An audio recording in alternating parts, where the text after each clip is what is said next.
Let's talk about some Scientology history. Odds are, any Scientologist still practicing Scientology these days does not know what I'm about to tell you. Yet this information is key to understanding how the church operates. There's a lot to know about the period from the late 1970s to early 80s, and I'm not going to pretend to cover every significant event or important detail. This was a time of tremendous change for Scientology, and I can only give you a brief summary of what was going on. From its inception in 1953 up until the mid-1970s, L. Ron Hubbard directly managed the Church of Scientology. He set up a bureaucracy in the 1960s to take over this job called Worldwide Management Control Center. Yet by 1971, Hubbard disbanded Worldwide because he said they weren't doing the job, and he formed a new management system which operated from the Sea Organization's flagship called the Apollo. Since then, the Sea Organization has been directly managing all Scientology churches around the world. Many different management structures and organizations existed throughout the 1970s, far too many variations to describe here. None of that is really important anyway. What is important is that by the 1970s, Hubbard was in a lot of legal trouble. For example, the church had lost its United States tax-exempt status in 1967 because the IRS found that Hubbard had been personally profiting from Scientology. This was a real problem because now taxes were owed, but Hubbard refused to pay them. He was also in legal trouble in other countries, like France, where in 1978 he was convicted for illegal business practices and sentenced to 4 years in jail. Of course, he never went to France for the case or to serve his sentence. So he put together a program called Operation Snow White to try to get his name cleared legally and to try to clean up the files of the various governments so Scientology could operate in the clear. However, they didn't do this legally or openly. Instead, they resorted to illegal means, and that stirred up a lot of trouble. The church's legal bureau, called the Guardian's Office, infiltrated the U.S. government in the mid-1970s and got caught. 11 Scientologists ended up going to jail over this, including the person who ran the Guardian's Office, Mary Sue Hubbard, L. Ron Hubbard's wife. This fiasco prompted a great deal of cover-up and reorganization to protect Hubbard and the church from full-scale decimation.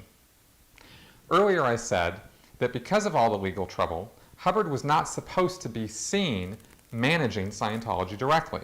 Well, by 1980, Hubbard in fact was in hiding in a location known to literally only a couple of CMO messengers who were physically with him and cared for his personal needs. These were Pat and Annie Broker and Steve Sarge Fouth. No one else knew where Hubbard was located, nor would they until his death in 1986. It was due to the fact that Hubbard was in hiding which enabled a young CMO messenger named David Miscavige to establish his own power and authority.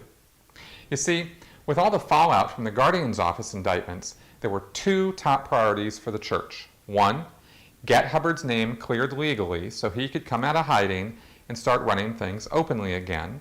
And two, get Scientology's corporate status sorted out so it would be legally defensible and so it could continue making money for Hubbard. 2 Sea Organization units were initiated to get these done. Mission Corporate Category Sort Out began in February 1980. The All Clear unit was established in 1981 to clear Hubbard's name legally. Included in the All Clear unit was the Special Unit, or Unit X, which took over all the old Guardian's Office legal functions, including even bringing in some of the old Guardian's Office staff. David Miscavige ran both of these units. At this point in time, it was the CMO who was running everything, while this whole structure I described earlier was being formed up and established. So while Miscavige was not yet at the top of the church hierarchy or in command of all the organizations, his position in running these units gave him almost full autonomy. And there was something else Miscavige did which ensured his future success. he managed to get himself into the position where he was the filter point between L. Ron Hubbard and everyone else in Scientology. He was the one who made physical contact with Pat Broker to deliver any communications to Hubbard's secret location. And what that means is that anything going up to Hubbard or coming back down from Hubbard first had to go through David Miscavige's hands. It was an easy matter for Miscavige to orchestrate getting rid of anyone who he felt threatened by or who he wanted out of the way. He simply had to report to Hubbard that the individual he was targeting was out ethics, not loyal to Hubbard, had come up with criminal activities, or was working against Scientology. Hubbard would respond by banishing that person or ordering them sent to the RPF or whatever. And so it quickly became clear that Miscavige was not someone to be trifled with. The idea was to get Ron openly back on the lines and back on the int base. Until that could happen, those in charge wanted to be as close to Ron as they could and flow in power. So when Author Services, Inc., or ASI, was formed in 1982, David Miscavige took charge of it and made himself the chairman of the board of ASI. Chairman of the board is a unique post in Scientology. No one else in the church has ever claimed this position as their only job. It's a position that isn't required to do anything and yet holds all the authority and power over the entire organization. The reason ASI was important is that it was the literary agent of Hubbard. In other words, it was the organization that was in charge of collecting all the royalties owed to L. Ron Hubbard for his writings and getting that money sent up to him. While Hubbard was alive, this organization was the power hub of Scientology. Miscavige stayed COB ASI until 1987, and he continued to run the All Clear unit from this position. In fact, he ran everything from this position, with the heads of RTC and the Church of Scientology International secretly reporting directly to him almost daily. Since ASI was a for-profit organization, secrecy was especially crucial because he was overseeing everything going on with Scientology at this time. Hardly anyone in the church knew that Miscavige had this much control over church affairs. As part of the corporate reorganization, RTC was formed up in 1982 along with ASI. Vicki Asnaran was its president. She answered only to David Miscavige and through him to L. Ron Hubbard. A little known fact is that Annie Broker was the Inspector General RTC. The first actions RTC took as an organization involved getting its name known, registering trademarks in other countries, and starting legal action against people who had left the church and were starting their own auditing groups. RTC was important, but ASI is where the real power was. Now, we fast forward to the next major turning point in the story in early 1986. Despite a lot of work, Hubbard's name had not been cleared, but the command structure I laid out earlier in this video was now in place, and Scientology had weathered the storm of the Guardian's Office disaster. The International Association of Scientologists had been formed in 1984 and was aggressively collecting funds into its war chest.